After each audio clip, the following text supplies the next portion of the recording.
أعوذ بالله من الشيطان الرجيم ومن أحسن قولا ممن دعا إلى الله وعمل صالحا وقال إنني من المسلمين.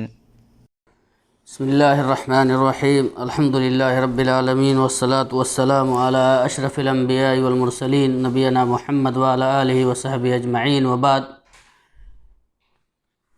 آج کا یہ درس انشاءاللہ العظیم نماز کی قدر و منزلت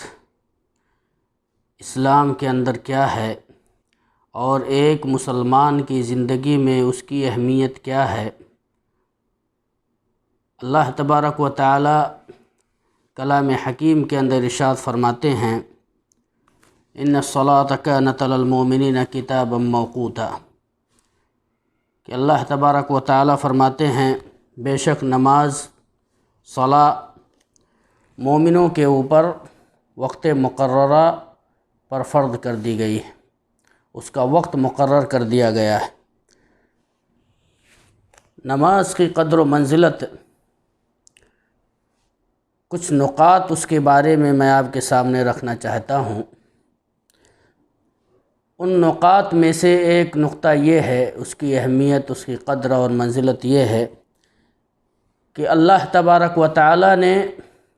اپنے نبی کو نماز کی فرضیت، صلاۃ کی فرضیت کی جب باری آئی، نماز کے دینے کی باری جب آئی، تو اللہ رب العالمین نے اپنے نبی کو آسمان پر، 7ویں آسمان پر بلایا اور بلا کر کے وہاں نبی صلی اللہ علیہ وسلم کو تحفہ دیا. 50 وقت کی نماز دی گئی، پھر گھٹا کر کے 5 وقت کی نماز کر دی گئی، اور 5 وقت کی نماز کا ثواب جو ہے 50 وقت کے نماز کے ثواب کا اجر اللہ تبارک و تعالیٰ نے رکھا ہے. اس کی قدر و منزلت اس سے واضح ہوتی ہے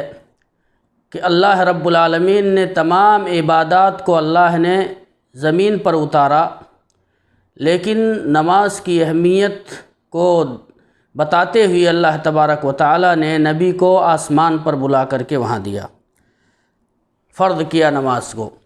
دوسری اس کی اہمیت یہ ہے کہ یہ اسلام کا ستون ہے،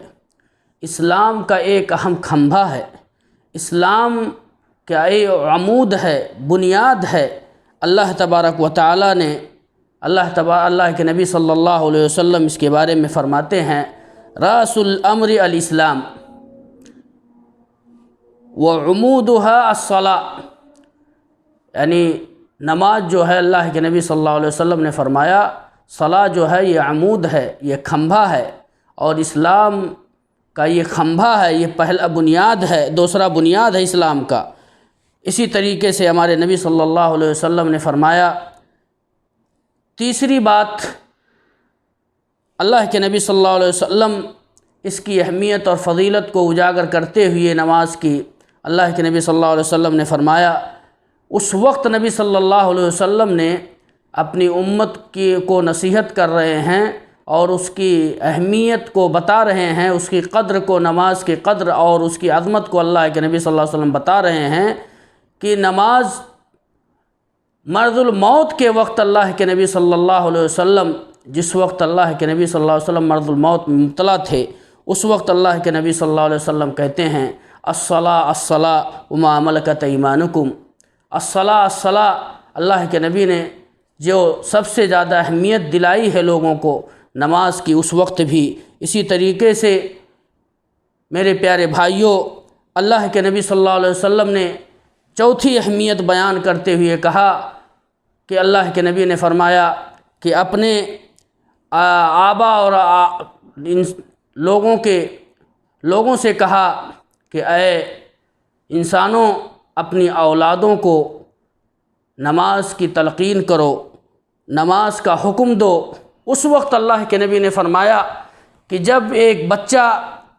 7 سال کا ہو جائے، مرو اولادکم ابن 7، اللہ کے نبی نے فرمایا وہم ابن 7، اللہ کے نبی نے فرمایا کہ اپنے بچوں کو تم نماز کی تلقین کرو، نماز کے لیے حکم دو جب وہ 7 سال کے ہوں، یعنی اس وقت نماز فرض نہیں ہوا اس بچے پر، لیکن اس کے باوجود بھی اللہ کے نبی صلی اللہ علیہ وسلم نے تمام انسانوں سے اللہ کے نبی نے فرمایا کہ اپنی اولادوں کو تم، آبا کو فرمایا، باپ کو اللہ تبارک و تعالی حکم دیتے ہیں، والدین کو اللہ کے نبی صلی اللہ علیہ وسلم بتاتے ہیں کہ اپنے بچوں کو جب 7 سال کے ہو جائیں تمہارے بچے تو ان کو نماز کی تلقین کرو، نماز کا حکم دو۔ اس وقت وہ مکلف نہیں ہوتے ہیں، اس کے باوجود بھی اللہ کے نبی صلی اللہ علیہ وسلم نے فرمایا کہ ان کو نماز کے لیے بلاؤ، نماز کا حکم دو، اور جب وہ 10 سال کے ہو جائیں اور نماز نہ پڑھیں تو ان کو ڈنڈے سے مارو۔ یہ اللہ کے نبی صلی اللہ علیہ وسلم نے نماز کی اہمیت کو بیان کیا ہے، اور یہاں پر اولاد کی تربیت سب سے پہلے جو ضروری ہے وہ نماز کی تربیت اللہ کے نبی صلی اللہ علیہ وسلم نے فرمائی ہے کہ اپنے اولادوں کو نماز کی تربیت کرو۔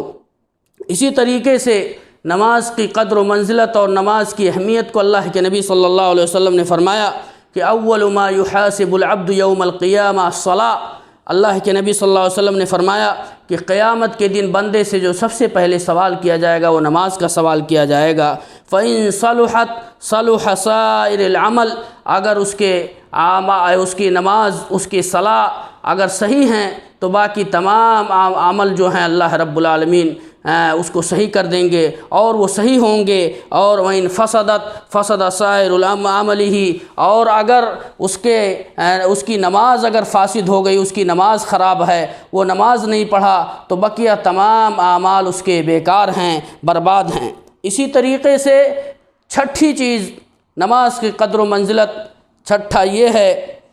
کہ اللہ کے نبی صلی اللہ علیہ وسلم نے فرمایا کہ راحت القلب والجسد، یہ جسم اور دل کی راحت کے لیے یہ ہے نماز۔ جب انسان کو گھبراہٹ ہو، انسان کو کوئی تشویش ہو، انسان کو کوئی پریشانی ہو، کوئی انسان کو اور کوئی چیز مشکلات سامنے آ جائیں تو وہ نماز کی طرف لوٹے، دل کی سکونت کے لیے اور جسم کی سکونت کے لیے۔ اللہ تعالیٰ کے نبی صلی اللہ علیہ وسلم حضرت بلال کو کہتے تھے ارحنا یا بلال بالصلاۃ، اللہ کے نبی صلی اللہ علیہ وسلم کہتے تھے بلال مجھے نماز سے راحت دو، یعنی نماز کے اذان دو اور ہم نماز پڑھیں۔ اس طریقے سے میرے بھائیوں، یہ 5-6 ایسی باتیں میں نے آپ کے سامنے رکھی ہیں جو کہ ان نماز کی قدر و منزلت کو بیان کرتی ہیں۔ اسی طریقے سے نماز کی فضیلت کے لیے بھی بہت ساری احادیث اور بہت سارے صحابہ اور اللہ کے نبی صلی اللہ علیہ وسلم کے بہت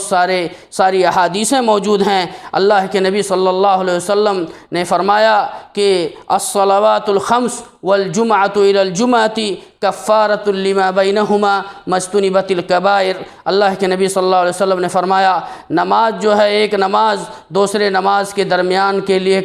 دوسرے نماز کے درمیان کفارہ ہے، اور اسی طریقے سے والجمعۃ الی الجمعۃ، ایک جمعہ دوسرے جمعہ تک یہ کفارہ بنتی ہیں۔ اگر انسان ایک جمعہ سے دوسرے جمعہ تک نمازوں کا اہتمام کرتا ہے، جمعہ پڑھتا ہے، ہر نماز کے بیچ میں ایک دوسرے نماز کے بیچ میں گناہوں کا کفارہ یہ ہے مجتنبت الکبائر، اگر انسان بڑی گناہوں سے بچا ہوا ہے۔ اسی طریقے سے اللہ کے نبی صلی اللہ علیہ وسلم نے فرمایا لو ان بباب احدکم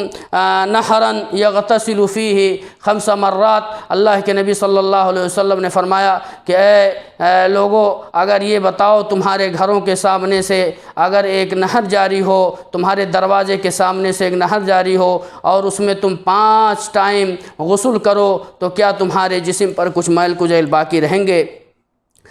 پھر اللہ کے نبی نے فرمایا کہ صحابہ نے کہا کہ نہیں اللہ کے نبی صلی اللہ علیہ وسلم، اللہ کے نبی نے فرمایا اسی طریقے سے 5 نمازیں ہیں، اگر 5 نمازوں کو پابندی سے انسان ادا کرتا ہے اس کے وقت پر تو اس سے گناہیں اللہ رب العالمین ایسے ہی دھو دیتا ہے، ختم کر دیتا ہے۔ اسی طریقے سے نماز کی فضیلت کے اوپر میرے بھائیوں ایک اور حدیث ہے، ربیعہ بن کعب الاسلمی رضی اللہ تعالیٰ عنہ کی حدیث ہے، کہتے ہیں ہیں وہ اللہ کے نبی صلی اللہ علیہ وسلم کے غلام تھے، اللہ کے نبی صلی اللہ علیہ وسلم کے خادم تھے۔ اللہ کے نبی صلی اللہ علیہ وسلم نے ایک مرتبہ نبی صلی اللہ علیہ وسلم کے لیے پانی لے کر کے آئے اور وضو کا پانی، تو اللہ کے نبی نے فرمایا یا ربیعہ سلی ما شئت، اے ربیعہ تم جو مانگنا ہو مجھ سے تم مانگ لو۔ انہوں نے کہا اللہ کے نبی صلی اللہ علیہ وسلم، انہوں نے جاہ نہیں مانگا، دولت نہیں مانگی، انہوں نے اور کوئی چیز حسب و نسب نہیں مانگا،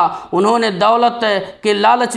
نہیں دکھائی اور نہ ہی اپنی قدر و منزلت کو اونچا کرنے کے لیے انہوں نے کچھ کہا، بلکہ کہا یا رسول اللہ میں چاہتا ہوں کہ میں جنت میں آپ کے ساتھ رہوں۔ کہا کہ اے اللہ کے نبی صلی اللہ علیہ وسلم میں چاہتا ہوں کہ جنت میں آپ کے ساتھ رہوں۔ اللہ کے نبی جناب محمد الرسول اللہ صلی اللہ علیہ وسلم نے فرمایا کہ اللہ کے نبی صلی اللہ علیہ وسلم نے فرمایا اے ربیعہ فعنی علی کثرت السجود، اے ربیعہ تم کثرت سے سجدہ کرتے رہو، یعنی کثرت سے نمازیں پڑھتے رہو، کثرت سے سجدے میں رہو، اللہ رب العالمین ہمارے ساتھ تمہیں رکھے گا۔ یہ اللہ کے نبی صلی اللہ علیہ وسلم نے حضرت ربیعہ کو کس طریقے سے نماز کی اہمیت کو اجاگر کرتے ہوئے اللہ کے نبی صلی اللہ علیہ وسلم نے فرمایا کہ اگر ایک انسان کثرت سے سجود کرتا ہے، کثرت سے وہ نمازیں پڑھتا ہے اور وہ 5 وقتہ نمازوں کا پابند ہے، تو اللہ کے نبی صلی اللہ علیہ وسلم کی اس حدیث پر گویا کہ وہ بھی صادق آتا ہے وہ شخص کہ نبی صلی اللہ علیہ وسلم کا وہ ساتھی جنت کے اندر ہوگا انشاءاللہ۔ اسی طریقے سے میرے بھائیوں، نماز کی اہمیت پر اور اس کی فضیلت پر ایک اور چیز اللہ کے نبی صلی اللہ علیہ وسلم نے فرمایا بنی الاسلام علی خمس شہادت ان لا الہ الا اللہ وان محمد رسول اللہ واقام الصلاۃ وایتاء الزکاۃ وصوم رمضان وحج البیت من استطاع الیہ سبیلا۔ یہ نماز جو ہے اسلام کی دوسرا ستون ہے، اسلام کا دوسرا کھمبا ہے۔ انسان کلمہ شہادت صرف پڑھ لینے سے انسان مسلمان نہیں ہوتا، بلکہ ان بنیادی چیزوں کو وہ اپنی زندگی میں لائے۔ اسی طریقے سے نماز کے لیے اللہ کے نبی صلی اللہ علیہ وسلم نے بہت ساری جگہوں پر اللہ کے نبی صلی اللہ علیہ وسلم نے اس کی اہمیت کو اجاگر کیا ہے۔ میرے بھائیوں، اب آئیے نماز چھوڑنے والے اور نماز کو ترک کرنے والے، صلاۃ کو ترک کرنے والوں کا عقوبہ اور سزا کیا ہے۔ آپ جان لیجئے کہ جو نماز کے اندر تہاون برتتے ہیں، سستی اور غفلت برتتے ہیں، ان کے لیے اللہ تبارک و تعالیٰ نے ایسا انجام رکھا ہوا ہے، تو ایسا سزا رکھا ہوا ہے، تو چہ جائے کہ ہمیشہ نماز چھوڑنے والوں کے لیے کیا سزا ہوگی۔ اللہ تبارک و تعالیٰ نے قرآن حکیم کے اندر اللہ تبارک و تعالیٰ ارشاد فرماتے ہیں فویل للمصلین الذین هم علی صلاتهم خاشعون الذین هم علی صلاتهم ساہون۔ اور اللہ تبارک و تعالیٰ قرآن کے اندر فرماتے ہیں فویل للمصلین الذین هم علی صلاتهم ساہون، اور اللہ تبارک و تعالیٰ فرماتے ہیں کہ ویل ہو، بربادی ہو اور ہلاکت ہو ان لوگوں کے لیے جو لوگ نمازوں کے اندر غفلت برتتے ہیں۔ اسی طریقے سے اللہ تبارک و تعالیٰ دوسری جگہ قرآن میں فرماتے ہیں فخلف من بعدهم خلف اضاعوا الصلاۃ واتبعوا الشہوات فسوف یلقون غیا۔ اللہ تبارک تعالیٰ کہتے ہیں کہ جو نمازوں کے اندر غفلت برتتے ہیں، پیچھے رہتے ہیں، اس کو ضائع اور برباد کر دیتے ہیں اللہ، اور اپنی خواہشات کی اتباع کرتے ہیں، اللہ تبارک و تعالیٰ فرماتے ہیں ان قریب ہم انہیں جہنم کے اندر، غی کے اندر ہم انہیں داخل کریں گے۔ میرے بھائیوں، ہر انسان ذمہ دار ہے اپنے گھروں کا، چاہے وہ چاہے اپنے گھر کو قو انفسکم واہلیکم نارا، اپنے کو اور اپنے اہل و عیال کو جہنم کے آگ سے ہم بچائیں۔ اور اس کے بچانے کا سب سے آسان یہ ہے کہ ہم اپنی اولاد کو نماز کی تربیت دیں اور نماز کا حکم دیں، اپنا خود پڑھیں اور اپنے بال بچوں کو بھی نماز کا حکم دیں اور انہیں نماز کی تربیت کریں، تاکہ ہماری اولاد نیک بنے، ہماری اولاد نمازی بنے۔ اس لیے اللہ کے نبی صلی اللہ علیہ وسلم نے فرمایا کلکم راعٍ وکلکم مسئول عن رعیتہ، ہر انسان، ہر مسئول، ہر ذمہ دار اللہ تبارک و تعالیٰ کے اندر اسے سوال کیا جائے گا اس سے، اور وہی ذمہ دار ہے اپنے گھر کا، بیوی ذمہ دار ہے اپنے گھر والوں کا، شوہر ذمہ دار ہے اپنے گھر والوں کا، اپنے بچوں کا، والدین ذمہ دار ہیں۔ اس طریقے سے میرے بھائی ہر انسان اپنے گھر کا ذمہ دار ہے، اور ہر اس ذمہ دار سے اللہ رب العالمین سوال کرے گا۔ اسی طریقے سے میرے بھائیوں دیکھیں، اللہ کے نبی جناب محمد الرسول اللہ صلی اللہ علیہ وسلم نے سزا کے طور پر جو لوگ نمازوں کو چھوڑتے ہیں، جو لوگ تہاون برتتے ہیں، ان کے لیے اللہ کے نبی صلی اللہ علیہ وسلم کی کتنی بڑی وعید ہے۔ اللہ کے نبی صلی اللہ علیہ وسلم کی اللہ کے نبی نے فرمایا کہ میں چاہتا ہوں کہ ایک آدمی کو میں آگے کروں اور وہ نماز پڑھائے، اور میں لکڑیاں اکٹھا کر کے لے کر کے جا کر کے ان گھروں کو، جن گھروں کے اندر لوگ بیٹھے ہوئے ہیں، مسجد کی طرف نہیں آئے ہیں، نماز پڑھنے نہیں آئے ہیں، ان گھروں کو میں آگ لگا دوں، لیکن اس کے اندر عورتیں اور چھوٹے بچے ہیں، اگر ان کا ڈر نہ ہوتا تو ہم ان کے گھروں کو آگ لگا دیتے۔ میرے بھائیوں، یہ رحمت للعالمین کتنے رحم دل نبی ہمارے تھے، لیکن اس نماز کی عظمت کو دیکھتے ہوئے اللہ کے نبی صلی اللہ علیہ وسلم کس طریقے سے اس انسان کو، تارک الصلاۃ کو، نماز چھوڑنے والے کو، اللہ کے نبی صلی اللہ علیہ وسلم جماعت چھوڑنے والے کو، مسجد کی طرف نہ آنے والے کو اللہ کے نبی صلی اللہ علیہ وسلم کتنا بڑا سزا رکھے ہوئے ہیں۔ میرے بھائیوں، یہ دنیا کی زندگی بہت ہی مختصر زندگی ہے، اس کے اندر ہر انسان جو بھی دنیا میں آیا ہے ان سے غلطیاں ہوتی ہیں، ہر انسان سے غلطی ہوتی ہے، لیکن یہ ہے کہ اگر ہم اللہ کے کتاب کی طرف اور نماز کی طرف ہم لوٹ کر کے اور اپنے نفس کو پاک کرنے کے لیے، اور اس طریقے سے ہر دونوں نمازوں کے بیچ میں جو ہم سے گناہیں سرزد ہوتی ہیں، چھوٹی گناہیں سرزد ہوتی ہیں، اگر ہم نماز پابندی سے ادا کرتے ہیں تو انشاءاللہ العظیم یہ گناہیں ہماری مٹا دی جائیں گی، اور ہم توبہ کر لیے تو اللہ رب العالمین ہماری بڑی گناہوں کو بھی انشاءاللہ مٹا دے گا۔ لیکن بشرط یہ ہے کہ ہم نمازی بنیں، اور ہم مسجدوں کو آباد کریں، اور مسجدوں کی طرف ہم لوٹیں، اور ہم اللہ رب العالمین کی طرف لوٹیں، اور انسان رب کی مسجد کی طرف جب آتا ہے، اللہ کے گھر کی طرف نماز کے لیے جب آتا ہے تو اللہ کا مہمان ہوتا ہے، اللہ رب العالمین کا مہمان ہوتا ہے، اور اللہ اپنے مہمان کی دعا کو رد نہیں کرتا ہے۔ اس لیے میرے بھائیوں، نماز کی قدر و منزلت کو جانتے ہوئے ہم اپنا خود نمازی بنیں، اور نماز کی اہمیت کو ہم جانیں، اور اپنے آل اولاد کو، اپنے بچوں کو، اپنے گھر والوں کو نماز کی ہم تلقین کریں۔ اللہ رب العالمین سے دعا ہے کہ بار الہ ہمیں نماز کی قدر و منزلت کو سمجھنے کی ہمیں توفیق عطا فرما، اور رب العالمین ہمیں پکا سچا نمازی بنا، اور رب العالمین ہمیں تیری عبادت کی، تیری طرف محبت کی اللہ رب العالمین، اور تیرے گھر سے محبت کی اللہ رب العالمین ہمیں توفیق عطا فرما۔ وآخر دعوانا ان الحمد للہ رب العالمین، والسلام علیکم ورحمۃ اللہ وبرکاتہ۔